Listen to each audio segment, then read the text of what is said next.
What is going on, Richard Specters? Mojo Eastman here, back with another episode of My Thoughts On, and today we're going to do my thoughts on one of my favorite companies in it, Idsoftware, because today is its 30th anniversary in it. So usually when I do these videos in that, I usually just do my history in that, but I don't know, with all the series I've done, I think I basically just told you about the timeline in that. So basically what I'm just talking about is basically what my overall thoughts on the software in there. Well, obviously you guys might know it's quite exciting. They made one of my favorite games of it. They made Doom, Wolfenstein, they made Quake, they made Rage, which I don't like as much as Doom or Quake, but it's really good in that. So yeah, and they basically pioneered the FPS genre anyway in that. So yeah, I don't really yeah, it's gonna be quite hard in that, but I don't know. I could talk about how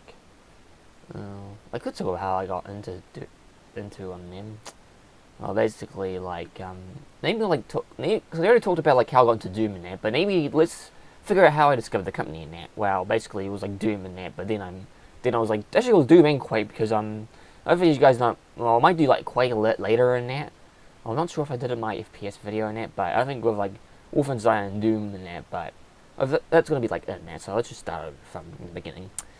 I knew about Idsoftware. I actually knew them, but I actually knew them as Idsoftware because I remember there's one of the AVGN videos in there that he he said Idsoftware instead of Idsoftware, and that's what I called it for a long time in there. But then I watched a bunch of other videos in there, and then they actually said instead of saying Idsoftware, they said Idsoftware in there. So I think there's a way they pronounce it is actually Idsoftware, like how Wolfenstein they pronounce it as Wolfenstein, and most people call it Wolfenstein. So it's basically what that is in that. So basically, yeah, that's basically it in that. So then I got into the other games in there after obviously after I got into Doom and Quake, I got into all the other games in there.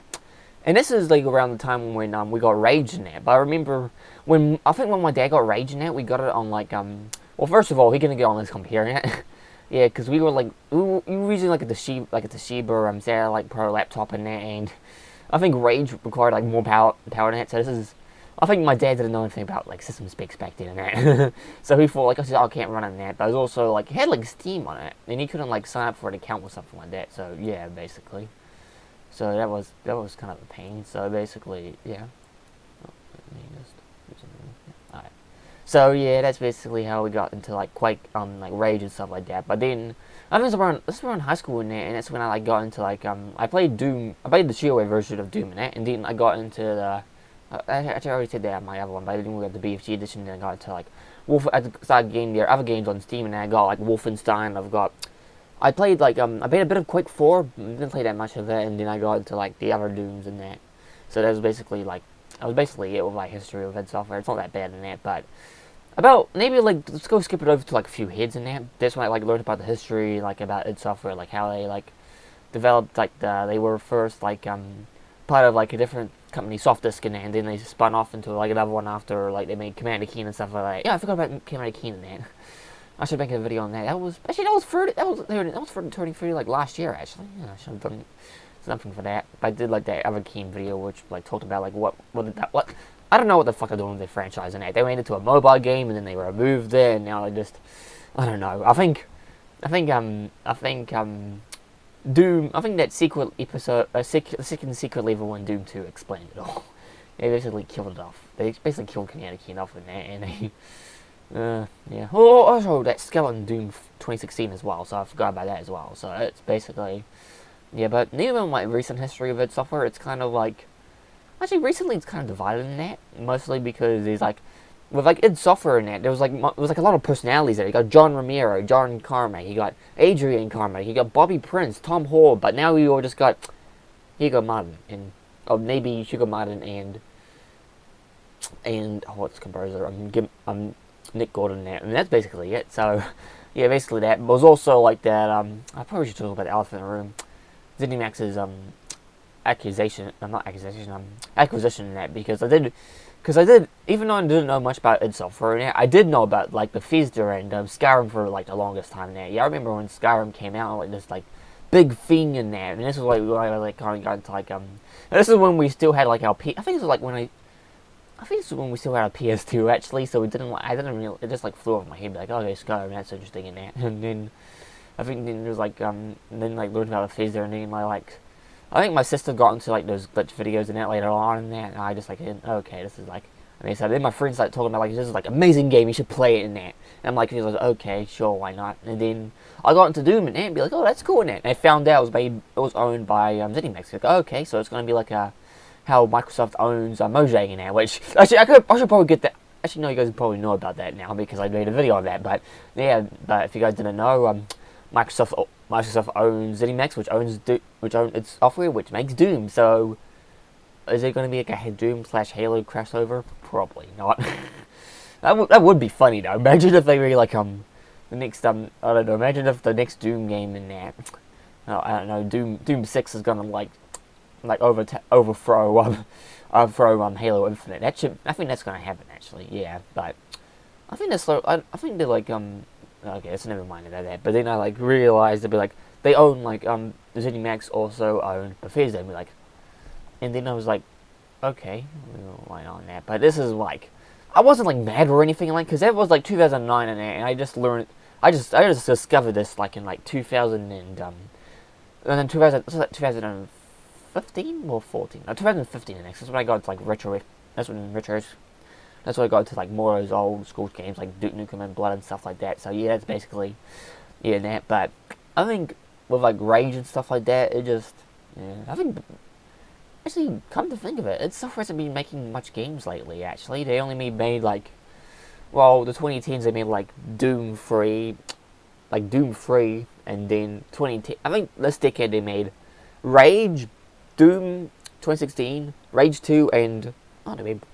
Actually, no, I made 5 because Quake Champions actually counts as well. Yeah, I forgot Idsoftware made that one. Yeah, I think they made those games in that. But do you know what I found? Actually, discovered is that they also technically made new Wolfenstein games in that, but they only like I think they were like a supportive. I think it was like a supportive developer actually. Like they didn't make the game in there. They just like supported it. Like they gave like their ideas in there, and I think before John Carmack left in like 2013 when he left. Yeah, I think it was like 2000. Actually, what did he? I think he left 2013, 2014 in there. That's when he like left it. But he like I think like during like I think he like was like technical advisor on like the New Order and that. So yeah, that's basically. I haven't played the new Wolfenstein games in that. I only played like I think actually come to think of it, I think I only played Wolfenstein 3D and maybe a bit of Spirit of Destiny. Those are the games. Those are the only Wolfenstein games I ever played in that. I actually do own Wolfenstein, Return to Castle Wolfenstein, New Order, and Old Blood, but I haven't installed them or played them yet in that. So yeah, but I got a friend who like owns Youngblood in there, and I think you can like connect it with like another one. With like if you have like a buddy, you have like I'm trying to remember these. Oh yeah, you can like if you own the game in that, your friend can actually also like play with you as well. So that's kind of cool. Actually, I wish more games did that. Actually, yes, they did. I think the Nintendo DS did that. Alright, so that was but maybe we'll just end off with like future of Idsoftware. Or I've been talking about like there's only like besides 2 people that are interesting in that. Most of the other people are just generic in that. Actually, no, I think Kevin Cloud's still part of it. Actually, yes, he is. Kevin Cloud's still part of it. So all the founders have gone except for Kevin Cloud and Tim. Actually, no, Tim was left last year in there. Actually, that was quite sad. But he joined like after before that and that, like after like Doom. I think it was like he did like a few. I think he did like the bonus one for like episode 3 and that, episode 4, and that was about it. Yeah, Tim Willis, and he did a bit of like Doom. I think he did like Final Doom episode, a bit of the Final Doom ones as well in that. So yeah, he did like a bunch of like Doom mods in that. Yeah, that's kind of sad that he left in that, but yeah, but hopefully. But I think about Idsoftware in that, I'm kind of, I don't know why, but I got a feeling in the back of my head when I heard that Microsoft was going to buy out ZeniMax and that. I had a weird feeling that after they got acquired him, I thought they were like lay off a bunch of people in that. Like, I think it's probably because maybe because I've like heard about like the stuff of like with like EA and stuff like that when they like buy up companies and they shut them down and that. That's I don't know any other companies that did it besides them, but I got a weird feeling in the back of my mind that they're gonna eventually buy them out and then like either lay off Idsoftware or shut them down completely. But with the success that Doom Eternal's making this year, I got a feeling that's not gonna happen. I don't know, unless they make another Doom game in it. But I am still worried about their future in that, especially like how Idsoftware was back then today. Obviously, because everyone's like more corporate these days and that, so you're not gonna have, they're not gonna like, there's not gonna be like a source port of like Doom 2016 in the future in that. Although they did release the source code to Doom 3 to BFG edition, so there might be a slight chance that might be released. And also Doom 2016 is like quite old as well, so hopefully either this year or next year we'll get the source code. But knowing that, it's probably not. That's not gonna fucking happen. Yeah. Or maybe when computers become more powerful enough to like, because when Doom came out in there, it came out like I think it was like recommended was like 486s in there, and it ran pretty good in there. But then I think when the source code came out, and that technology could have like advanced it, like more like not Morse code, Moore's law in it, with like CPU speeds going up in it. But with like I think with like I think with like games and computers in it, it's coming a bit slowly now since we got like literally like potato, mid tier, and high tier in that. So I think we'll get the source. I think the source code of Doom 2016 will come out in like 2030 or something like that.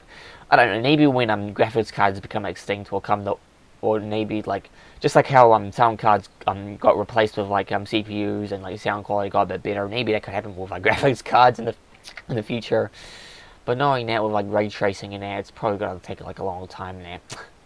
Yeah, so I think that'll be meant for me. So anyway, my is man hearing it. Also, like, I still like to thank everyone at like Idsoftware right now and that for supporting the company, and especially like all the other founders. And I want to thank all of them for like basically what I become today. I think this channel would not exist, or still be a Minecraft channel if it wasn't for you guys in that. So, anyway, that's my is man. Happy birthday, Idsoftware.